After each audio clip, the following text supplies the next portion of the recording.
Ne me regarde pas avec ce petit air innocent. Je sais que tu es là, avec ton vapeau, et que tu es en train d'attendre un miracle. Écoute-moi bien, parce que là, je vais te sortir l'arme fatale, la crème des crèmes, la base des bases, le produit indispensable à avoir à la maison. Et ça, c'est incontestable. Il s'agit de l'aloe vera. Parce que l'aloe vera, c'est pas juste une plante décorative que tu trouves chez Ikea. Cette pépite, c'est une gourde d'eau. Ça pousse en plein cagnard et ça reste frais. C'est exactement ce que l'on veut pour les cheveux secs.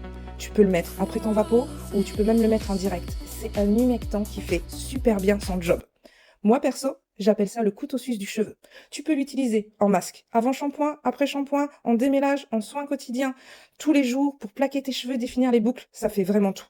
Le produit, il est plus fidèle que ton ex, voire que ton mec actuel. Mais bon, on va pas ouvrir le dossier aujourd'hui. Quoi qu'il en soit, l'aloe vera est là pour t'hydrater les cheveux, pour t'apaiser le cuir chevelu et non pour te prendre la tête. Par contre, les filles, je vous fais venir à des kilomètres avec vos 3 micro-gouttes là. Tes cheveux, ils sont en mode désert du Sahara. Rien qu'ils ont la gorge sèche, toi, tu leur donnes 3 gouttes. Je sais pas, c'est de l'hydratation ou de l'homéopathie capillaire. Soyez cohérente. Tu peux pas vouloir sauver tes cheveux secs avec 3 gouttes d'eau. C'est comme essayer en fait d'éteindre un incendie de forêt avec un pistolet à eau. Ça sert absolument à rien. Faut y aller franchement, tu tartines. Et ceux qui te restent sur les mains, hop, sur le visage. On optimise, on fait pas de gâchis ici. Je vais également te donner un petit conseil pour ton porte-monnaie. Arrête d'acheter l'aloe vera au prix du caviar. Les petits tubes de 250 millilitres, moi perso, ça me fait une semaine. Va sur Amazon et prends un pot d'1 kilo, voire plus, un vrai bac. Comme ça, t'en as pour les cheveux, le visage et même pour le maillot après l'épilation quand ça brûle. En parlant de brûlure, d'ailleurs, j'ai fait une vidéo. N'hésite pas à aller jeter un petit coup d'œil. Et pour celles qui font leur gel maison, c'est mignon, c'est bio, c'est exactement ce que l'on veut.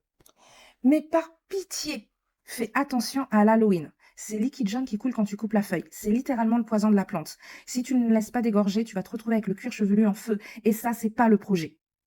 Une fois que tu as géré le poison, filtre ton truc. Parce que si tu laisses la pulpe, tu n'hydrates absolument rien. Tu te satures les cheveux de résidus et tu te balades avec des morceaux de plantes séchées dans la tête. C'est pas naturel et c'est absolument pas ce que tu veux. Bref, toujours est-il que c'est là que le piège se referme. L'eau, ça s'évapore. Et si tu t'arrêtes à l'aloe vera, tes cheveux vont redevenir secs comme de la paille. Donc pour garder l'eau à l'intérieur, il faut faire un barrage. Faut sceller. Parce qu'hydrater sans sceller, c'est comme chauffer ta maison en laissant les fenêtres ouvertes en plein hiver. Tu chauffes pour rien. Donc afin d'éviter la faillite capillaire, je vais te donner le secret. Et le secret, en fait, sera dans la partie 3. Je te remercie d'avoir regardé. Je t'embrasse. Je te dis à bientôt. Et surtout, reste souveraine de ton énergie. Bye bye!